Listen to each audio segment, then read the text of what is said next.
houses numerous series to cover mental health, empowerment, podcast framework, and various intimate series to get to know the hosts, along with occasional movies reviews and dives in pop culture with our event podcast episode. The Uncommonplace digs into bringing guests on that stories don't fit the mold and are very different. WV stands for the great state of West Virginia, and every quarter we cover something in West Virginia. Stacey and myself, JR, are your hosts, so please come along for this venture to our Uncommonplace.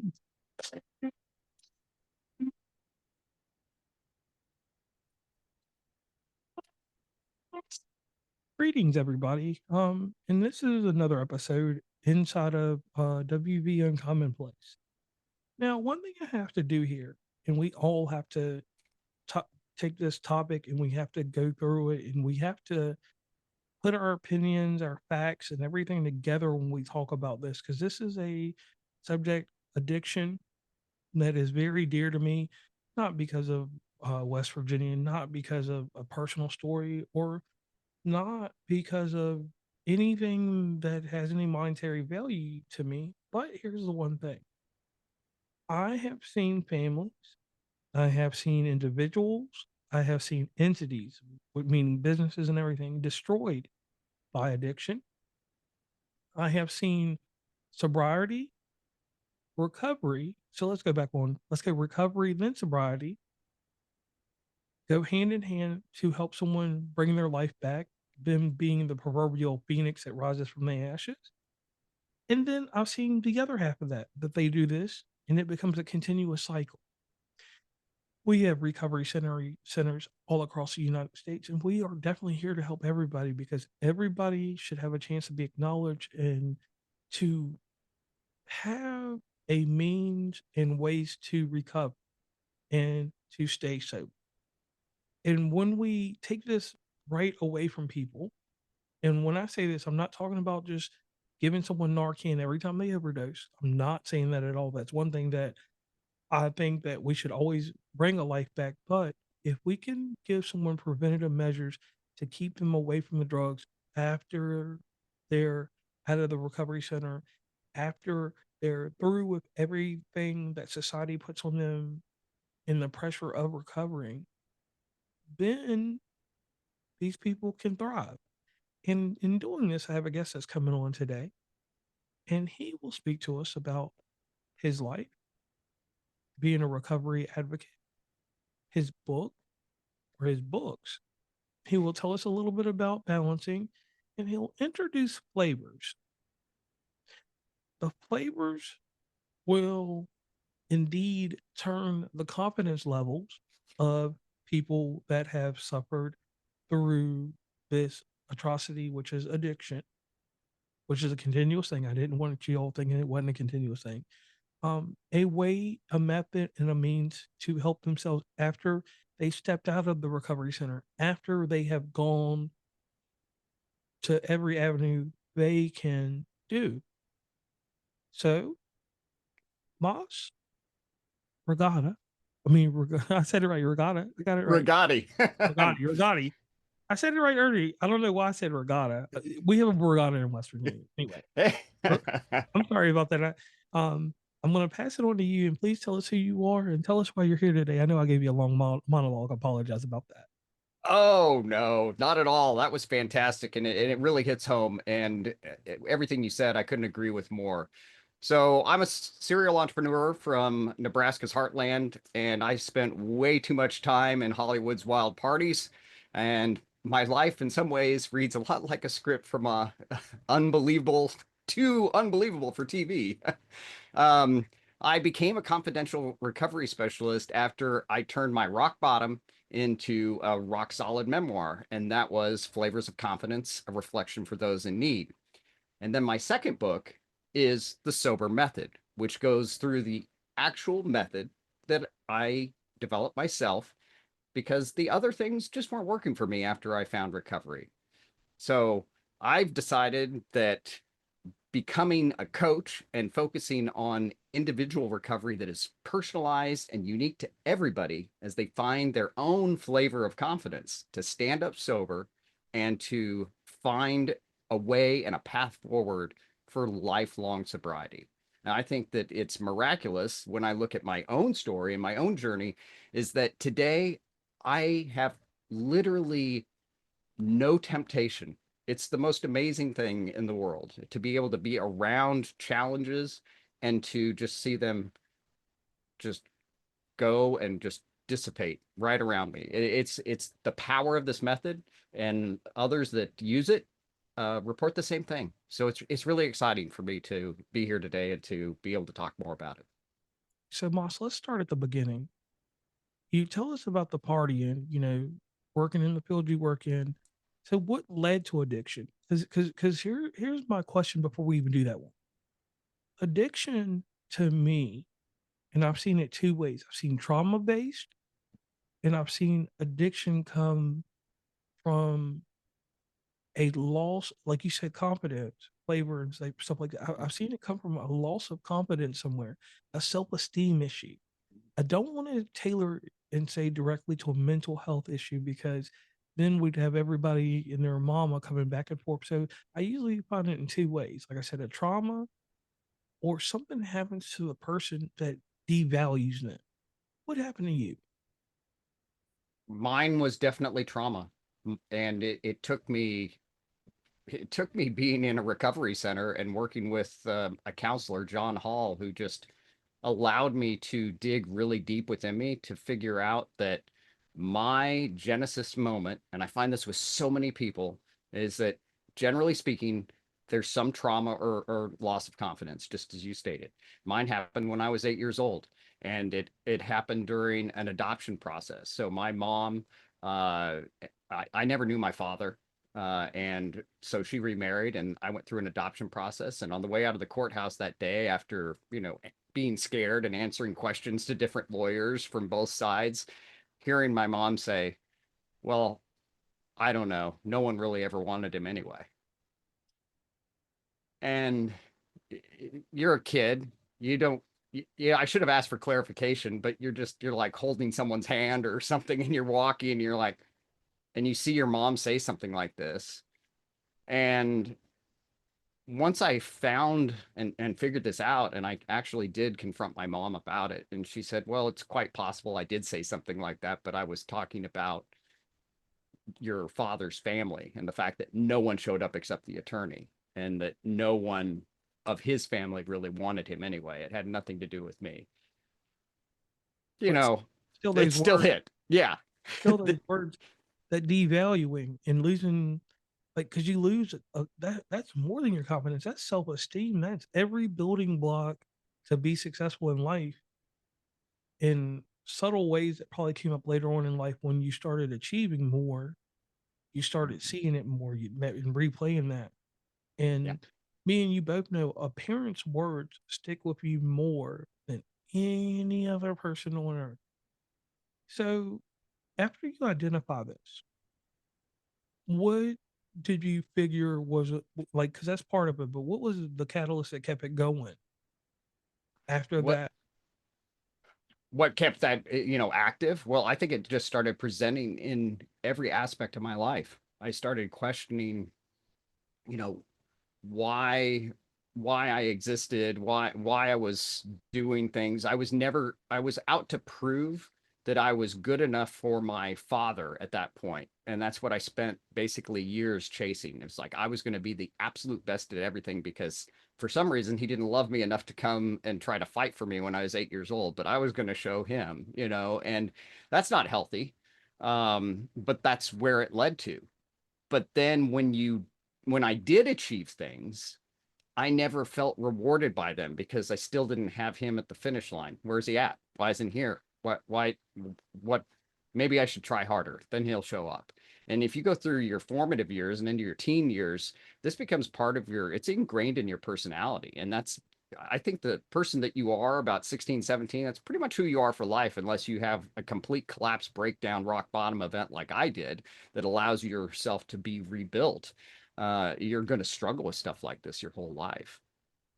And I can agree with that. And wrestling with shadows and chasing shadows, that's a hard thing to do.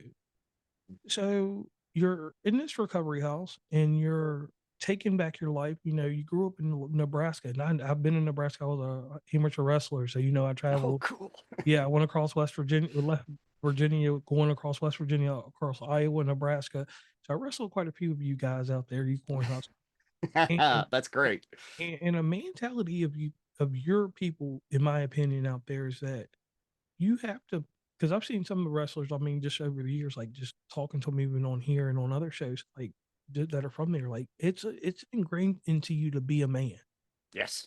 It's ingrained into you that even if you're not from the farm, you're supposed to have a tough exterior. You're supposed to be that Ford truck, even though Toyotas are fine. You're supposed to be that Ford or that Chevy. Yep. You can't have any type of deviation from that. And society in those areas looks at you different than it would say if you had been in the southern part of the states or something like that. People may have adapted or wanted to do more, but where you're from is kind of like being from where I'm from. You have to be a man. And we're not taught how to be a man when a man's not in place for us to learn from a man. And from that, you seek father figures, you seek these people that are corners or pillars of their community, but knowing that you're only getting a fraction of who they are, you're a man that's a broken vase before you're a man.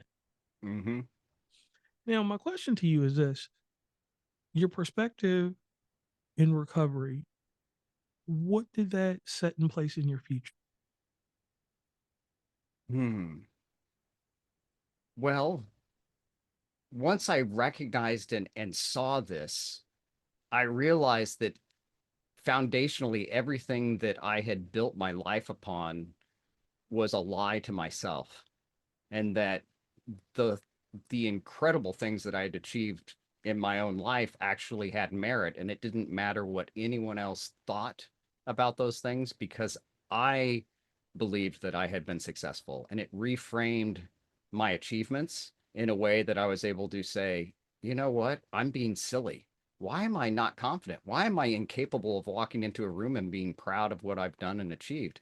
And I had been up until that moment. And then to be able to walk out of that environment, walk out of rehab and be able to, put the chest out and say, you know what, I'm gonna do this. And that's what was totally reframed coming from rehab. Okay. Now, another thing happened here.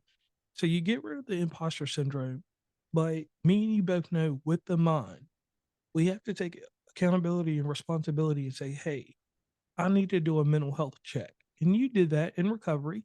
And in this recovery, you were diagnosed with being bipolar, correct?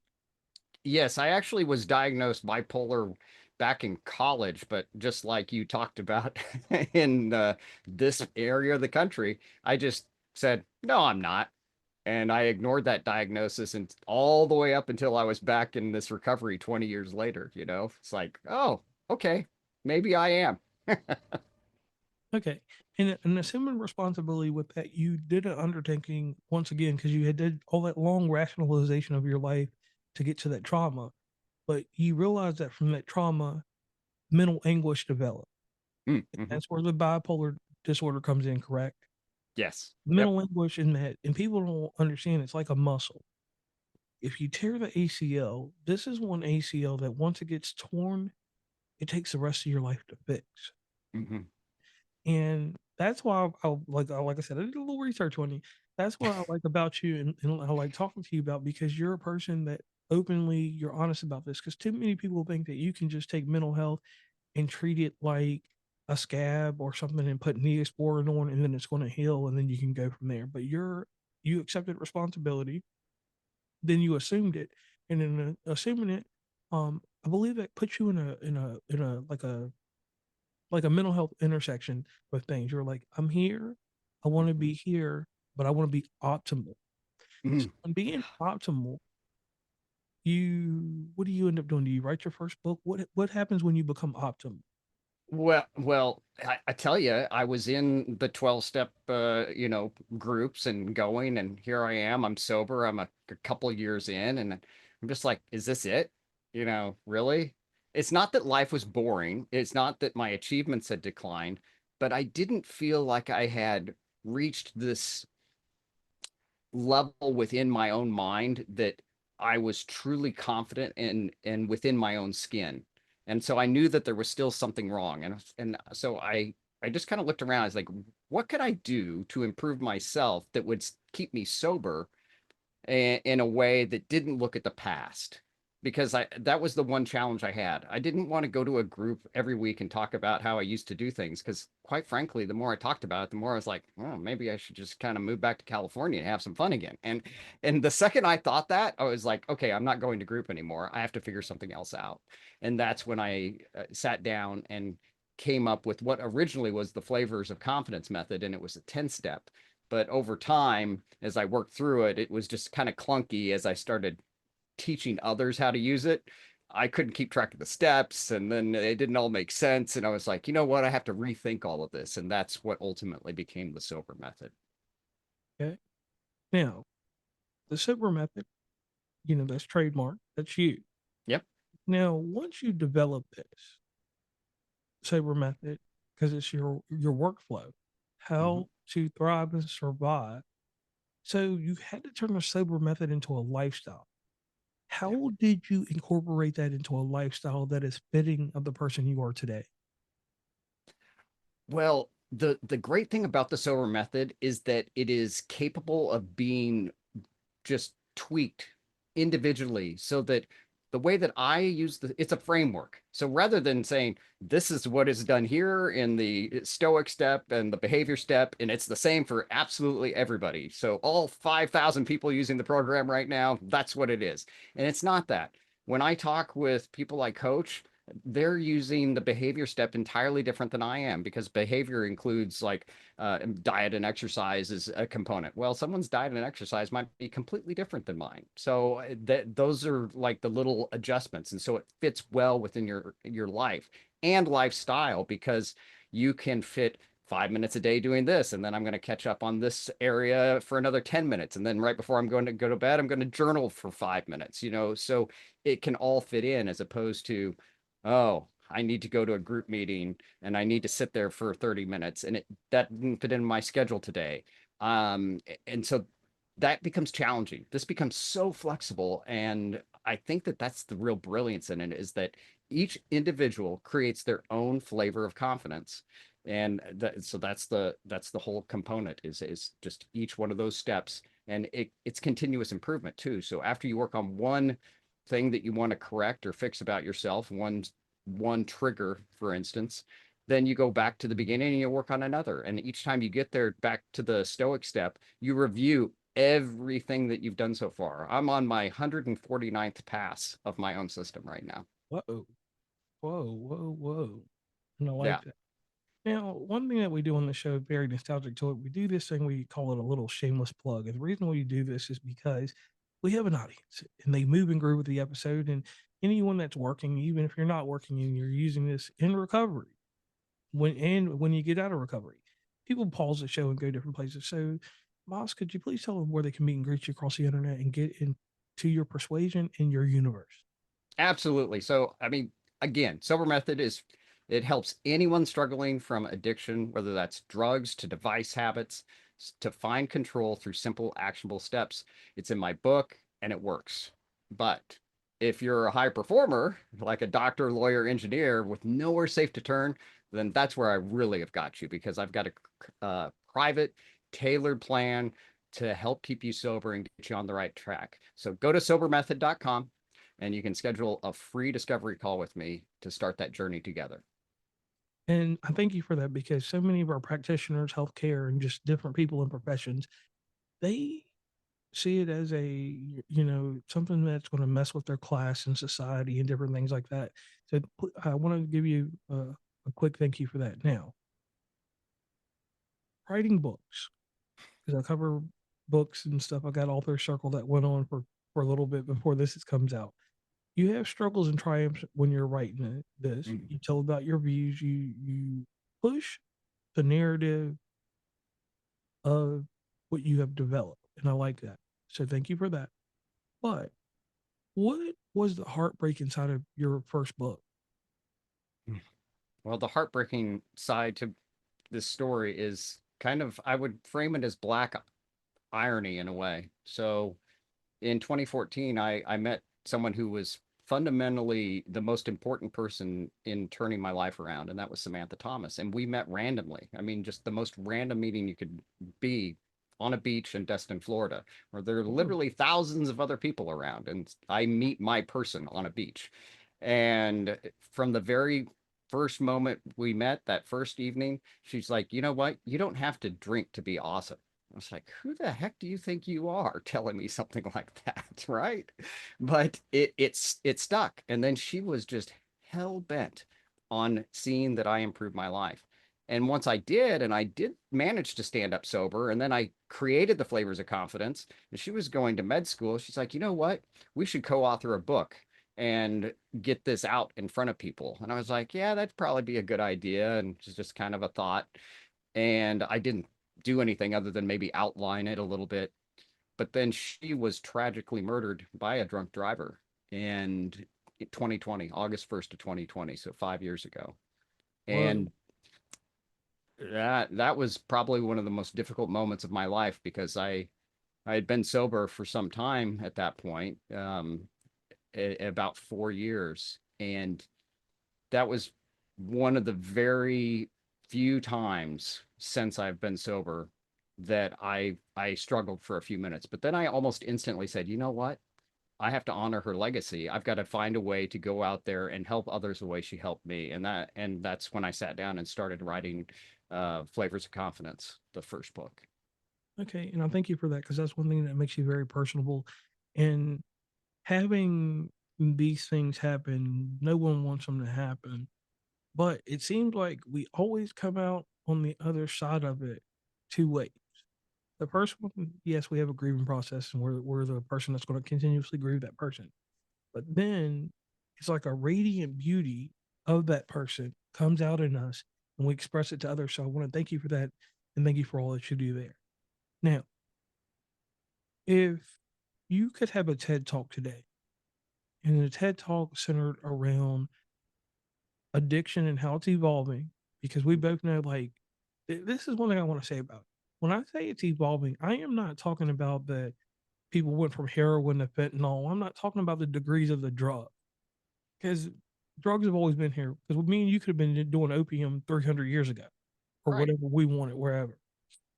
It's the advertisement of it, the marketing of the drugs. And in turn, the first thing people are going to do is they're going to name all medias, video games, music, this and that. No, I'm not going to say that. The media I'm going to talk about is video and picture. In our lives now, before 40 years ago, whatever picture someone took, you've seen it, it was fine. But now you can see someone's whole life. And we see people of influence, people of whatever, going out here and mishandling prescription drugs, or out here doing illicit, illegal drugs. You see that, and if they have some type of connotation that drives you to them, and I said connotation, it's a reason I said that, and you probably get it. Something that gives you familiarity, or something that pulls you to them.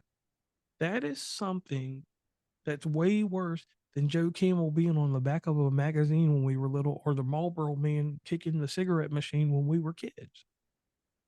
Because that person could be you. That person worked the same 9 to 5 with you a week ago at Walmart, and now they're TikTok famous, or they're viral, and they're the next big person because they got a cigarette hanging out of one ear and they smoked one out their nose. Just something crazy. So, how would you handle this conversation at a TED Talk with young people? We're going to do ages here. Young people starting off, what would that conversation sound like and look like? I think that the I've done a high school senior talk before, and the one of the things that I come out and say is, you don't have to be everyone else around you. Just be you and be okay being you. And that leans right back into why I think confidence is the core thing that you need to stay sober, and not just in sobriety, but to be successful in everything you do in life. Because if you believe in yourself and you believe in what you're capable of, then everything else is noise. And you touch on something very important here that I'll lean into as well to this crowd. And that is, we have been inundated by pictures and moving video our whole lives. I talked with my grandmother the other day. She's 93. She's born 1932. And we were having a conversation about how much more consumption of pictures and video has been done in the early years of her great grandkids' lives compared to all the video that she consumed up until the time that it was like 1960, because that's when she got her first television. And she said, nothing. I mean, I went to 2 movies before then. Think about that. That's the only time she had said moving pictures. And by then she was what, 30 years old. Right. So, I mean, it's a very different look at things, but I must lean into confidence. Confidence is the key. Um, is don't look at what someone else is doing. Look at what you're doing. How do you feel? Do you feel good about yourself? And I think that works for so many things in life beyond sobriety. Okay, and I like that. Now let's move on to the middle-aged person. And when I do this with the middle-aged person, I want to give them the harshest sentence that can happen to you. In my opinion, not death, not the loss of a loved one, but divorce. Because divorce means, because when we have someone died, we made a compromise that day when a person passes away. In my opinion, we get that person back in a different way, but we get them back. But when you divorce someone, nobody made a compromise. We all made one decision that it ain't gonna be a compromise. We're gone. So how do you help a person that's gone through a divorce?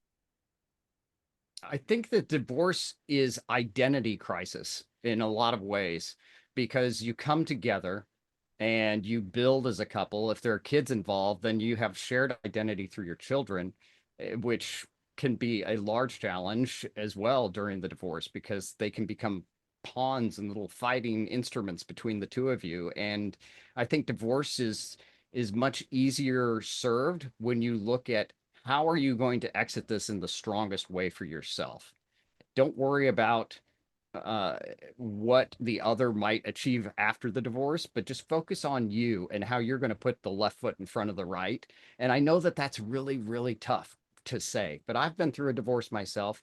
And, I'm on speaking terms with my ex wife, and we don't have any kids. So that tells you that if you do it right, you can actually achieve good things later. When my first book came out, because she's in my first book, and I gave her a heads up, and she called me and she said, you know what? This is an amazing piece of work and I'm really proud of you.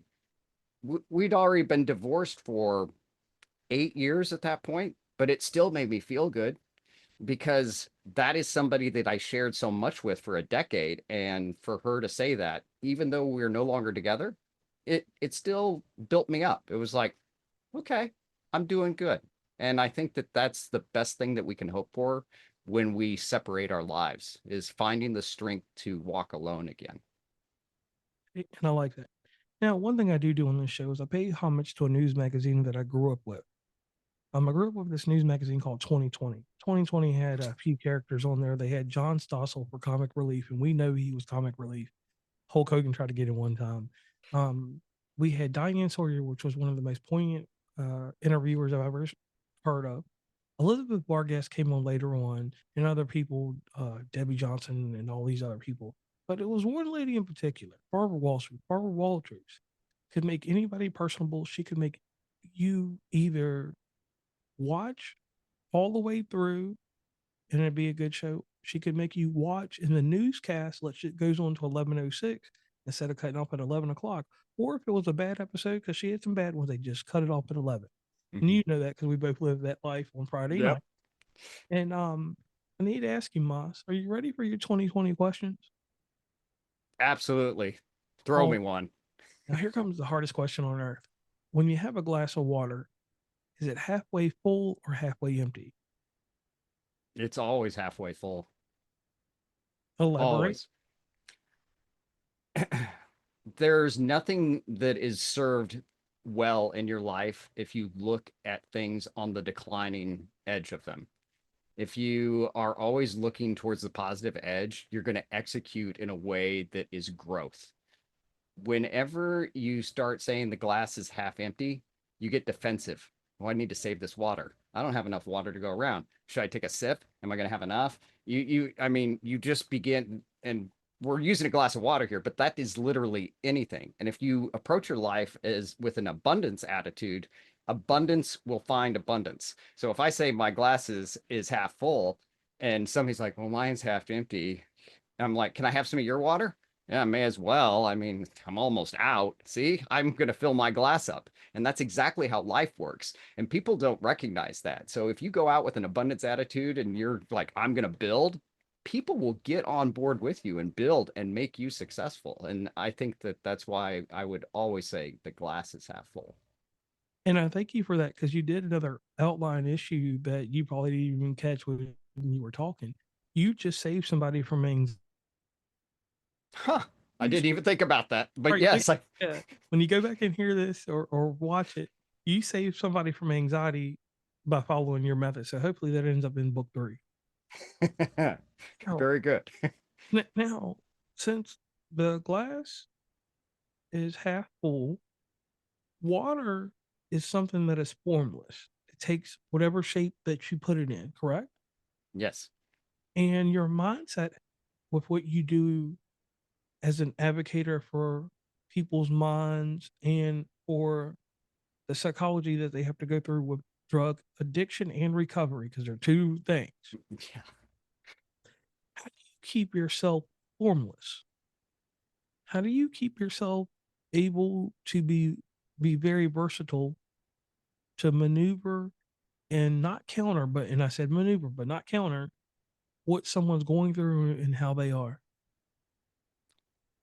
Well, first of all, I've been lucky enough in my own life to experience so much, including being homeless for over a year and living on the streets. And that taught me an awful lot about the different types of people and personalities that I hadn't been exposed to yet in my own life. And it was forced upon me because I had to survive. And survival does a very interesting thing to you.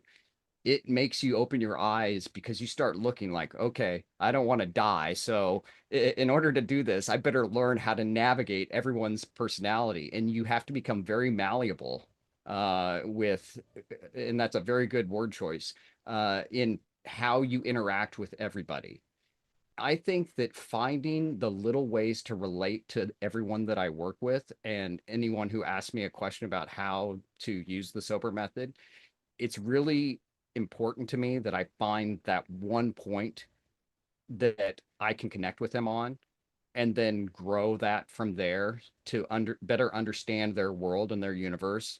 And as you talk and work with more people over time, as long as you store that information and you retain the ability to then go, huh, I've been in this situation before. This is how that worked. And so then I apply those things to the new people I meet. It does take a lot of real time like processing, but I think that's kind of how I do it. But how I'm capable of doing it, I often joke that I have the mind of a child.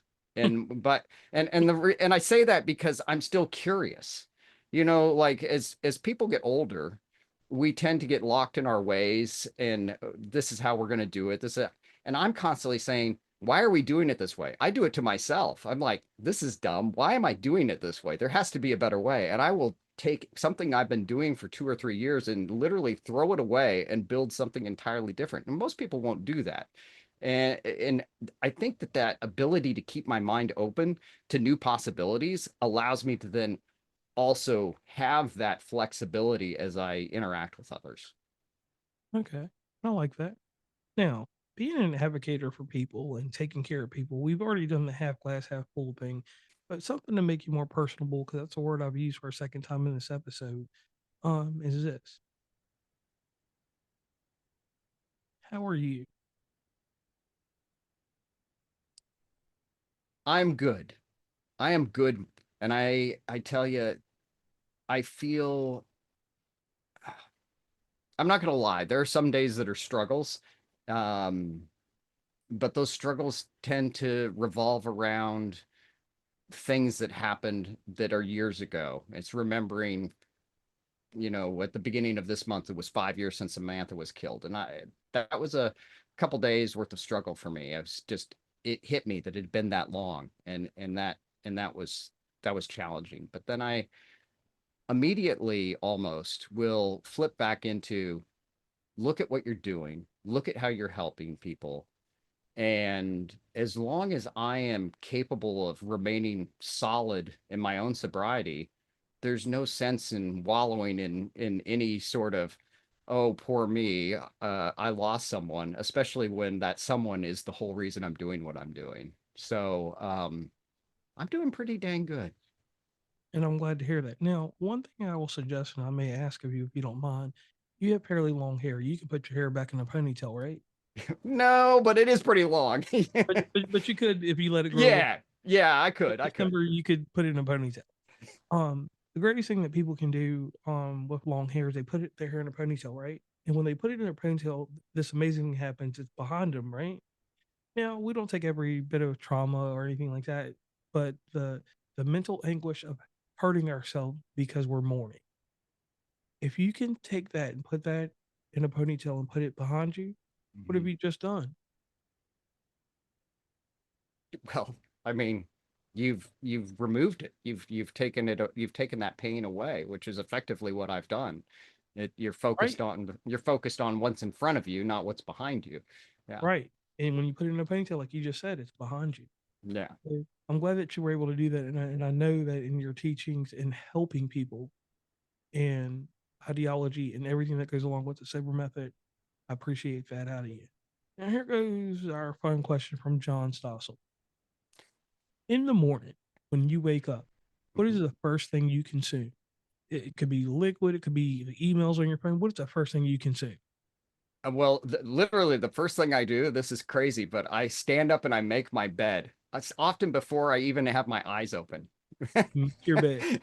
Yeah, that's the very first thing that I do the second that I wake up. And then right after that, I drop and I do at least 10 push-ups immediately. And after that, I go to the kitchen and I have a tall glass of water. That's Okay. the start of that's the first probably 2 minutes of my day. Okay, so after you do that, this is a harsh thing that nobody wants to talk about. What is the first pollution you put in your body?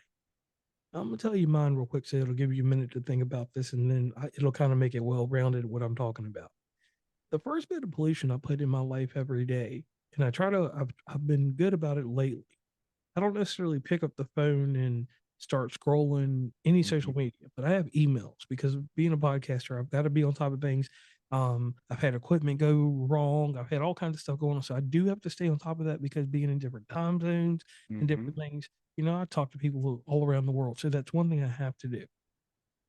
So that's the first pollution I put in my body is those emails. Even if it's good or bad, I know that it's something that's going to either make my day great or it's going to make my day stall or get worse than it already has in that few minutes of reading the email.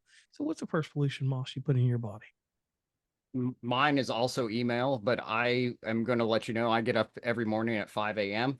I do not read start consuming email until 7:30, 8 o'clock. So the first hours of the day are, um, working out, reading, journaling, just lots of things that get the mind going and cranking on other things. And I'm sometimes will just have a good sit where I literally will stare out this beautiful window behind me and look at the park and just, ponder the life and my own existence. I might do that for 15 minutes. And I really encourage that. This is a lost art.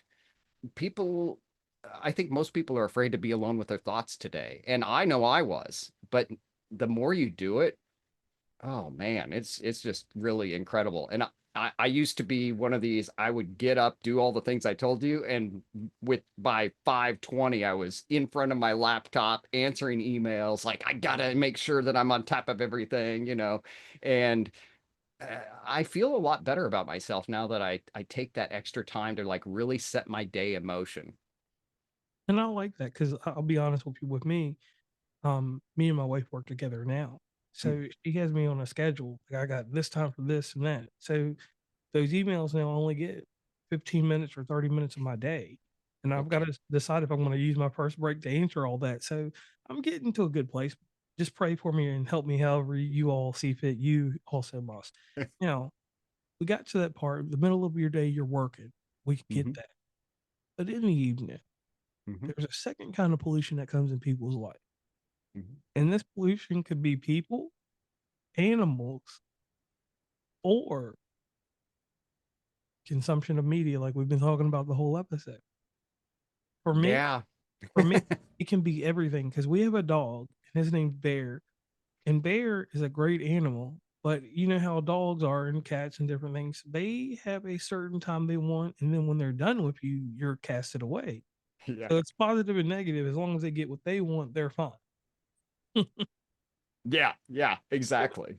So Moss, tell me what's the pollution that enters your life in the evening? Well, it definitely is later in the evening because and it's generally right before I go to sleep. I will actually check my socials. So I have it set that generally I don't do any social media interaction or checks until right before I go to bed. And most of my friends know this. So if they happen to see me on social media, like during the middle of the day to check on something, I get called out for it now, which is kind of Oh, hilarious. They're like, I will get a text from somebody going, I saw that you just saw my story. I was like, I can't even get away with it because everyone knows that that's something I generally don't do. But it's good because that just means that I have people that care about me that are trying to keep me, on an even keel. It's devices are an addiction too. Watching television is I mean, like really, literally anything can be an addiction. My third book, since you kind of alluded that there might be a third, even though you didn't know this, my third book is actually about device addiction. And how generating a good relationship with your devices because we can't get away from them, but we certainly can manage our relationship with them in a way in which they work for us instead of we work for them. Because right now, so many of us are just like literally in these death scroll traps that you can't put the phone down, and next thing you know, it's 2 in the morning, and you got to get up at 6 to go to work, and you're tired all day, and that's not helping anybody.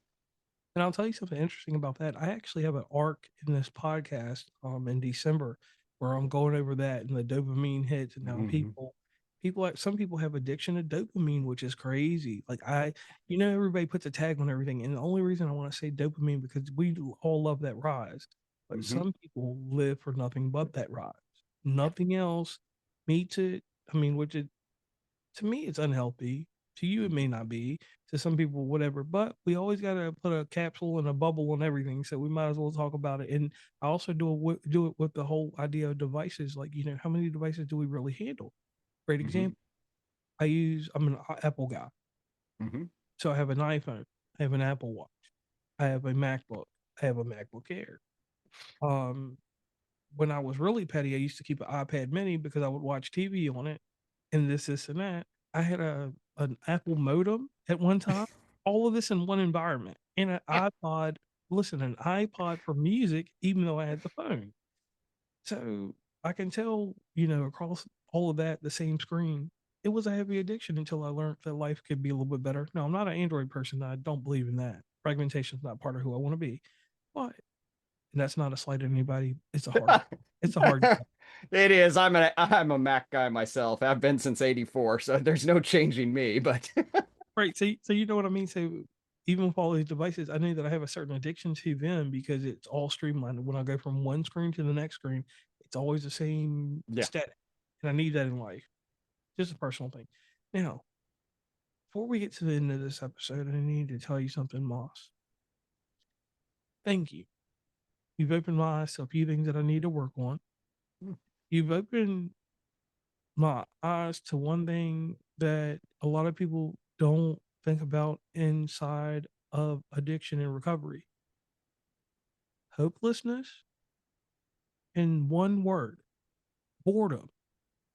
The boredom that I heard from you was not about, hey, I want to go out here and get a new high or I want to get a new hit, but the after effect. What happens when you get out of recovery, when you get out of the stage with people? And we all know that there's always someone that if you have someone that's pledged to you that they're going to stay with you, if they can, depending on what happens in life. But the day that you get enough chips with anything you do, and I'm not just talking about alcoholism or anything like that, but once you get to a certain point, people kind of put you out to pasture. Mhm. And that can be clinical, any portion of it, and you're here to help people. That was a main reason for having you on here. I mean, obviously, too, because you have a book and everything else, and everything works in symmetry. But here's the thing, that after part is what society doesn't look at for these people. Yeah. They put them back out in the world. And I'm not being subjective when I say put these people, I'm saying because of the addiction and the recovery. So leave an addiction to get a new addiction with recovery. Mm. When the high of recovery goes away, what is next for a person that has to live with the objection of having something that gives them a rise? No longer a high, but a rise, that dopamine lift. Yeah. And with what you have here, this provides a way for these people to channel this. And yes, people were going to go do exercise and different things like that to work on that stuff, but you need an assistant. You need someone that can hold your hand afterwards. And I thank you for that. I don't know if a lot of people thank you for that portion, because not a lot of people care after we go through stuff. Because I'll be that person and say this. A lot of people were like, hey, you went through rehab, you got out, you've been clean for 10 years. You went out there, you did a lot of cocaine because you saw Studio 54 on the marquee. And now you're back where you started, and we got to put more money in you. You're taking away from this and that. And that's the stereotype that comes out, and that's the aggravation that comes out with the people helping these people in recovery and addiction, or addiction to recovery. And then the after part, they're so tired and worn out. That's why a person like you means so much to me, because you're willing to take the time to help these people. You're not going to treat these people like an outcast after we pushed them through the machine, through the factory. Yeah. Because that's the problem with all of us as a whole. Without you, this is just us as a whole. Mhm. We sit here and we manufacture things to fix things. And when the things don't follow the explicit instructions, Mhm. we do not honor the warranty on their lives or the warranty on their mental being. And that is what kills this generation. And when I say this generation, I'm talking about every person that has had some form of addiction. And it doesn't matter if you're a baby boomer to Gen Z or whatever we're at right now. It doesn't matter about your creed, religion, anything. Because Mhm. you can come from middle class America. I'm seeing it more in middle class America than I'm seeing it in poverty. Mhm. Yeah. To be honest, I'm seeing people that function and move around, and then when their life goes to shamble, they go to say I have an addiction. They go to recovery, pick it up for a few years, and then something breaks. Mm. That's why you're important, and that's my testimonial to you today. So what I need you to do for me, the audience, or any person that ever listens to this, please leave us with your mission statement, and then after that, after your mission statement is done, you've told us about the who, what, but give me the why now. Why now keep going when you could have helped people and just walked away like so many other people do? I can write a book. Let me make a quick piece of change. Let me have gratitude. Let me feel a satisfying factor that I can keep, and I don't have to do anything else. But you choose not to, because you could have went that route.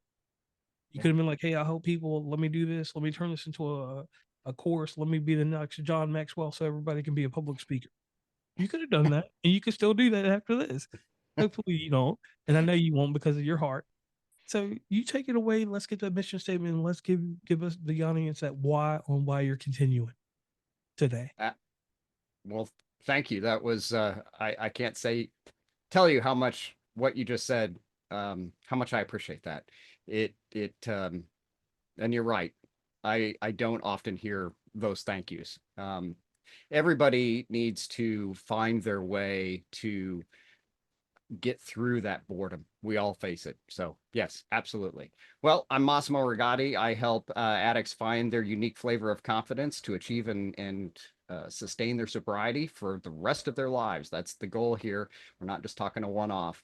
And, for the past few years, I've been primarily focused on high-performing individuals, doctors, lawyers, engineers, because that's where I came from. I was a business owner, no one to turn to, and who can I help? I'm trying to help everybody, and that's what the book is for. But if you're a high performer and you need extra help, then you know where to find me, sobermethod.com. I'd be happy to talk, book your own discovery call, and we'll have a chat. So why am I doing this? Well, I'm doing it to honor Samantha more than anything. That's what keeps me going. When you truly love someone, I think, and then it's the unrealized potential of that relationship held. And I think that's why it holds so strongly in my heart and in my mission, because that relationship never saw its full potential reached. It was taken away before it could possibly have blossomed into something pretty amazing. I mean, she was right there. Oh, we're going to write a book together. We're going to do, she was already encouraging what I'm doing now to happen before she got out of med school. So it was inevitable that I was going to do this, but I think my passion for it is probably tenfold what it would have been had I not lost her, because that's what keeps me on track. And, when I get up and walk to that kitchen every morning, there's this beautiful self-portrait that she gave me shortly after we first met that I look at every morning when I walk by on my way to the kitchen. And it reminds me of why I do what I do. Thank you for that. Now, audience, the last thing I want to leave you with is great message I just heard. Acceptance. Acceptance from another human being, not something that's analog, digital, or whatever. An actual person. The human touch of the brain, the mind, and soul. We're not talking physical. We're talking spiritual. We're talking a deeper level of intimacy. When this comes into your life, no matter how long it stays or how long you see it in the physical form, it will always be with you for the rest of your life. So on that note, I am J.R. Sparrow, and this is Moss, and I'm not going to chop up your last name. Rigotti. You got it, Massimo Rigotti. Thank you. Rigotti. It's been a pleasure. And we are out of here. Let me let that British lady do what she does. Please follow WV Uncommonplace on Instagram, Tumblr, Twitter, TikTok, where we have some great content, Facebook, LinkedIn. Hit up the merch store at oncommonplace.square.site. Join the email list from the website, and rate, subscribe, and give feedback from your favorite podcatcher. And lastly, thanks for listening, and tune into the next episode.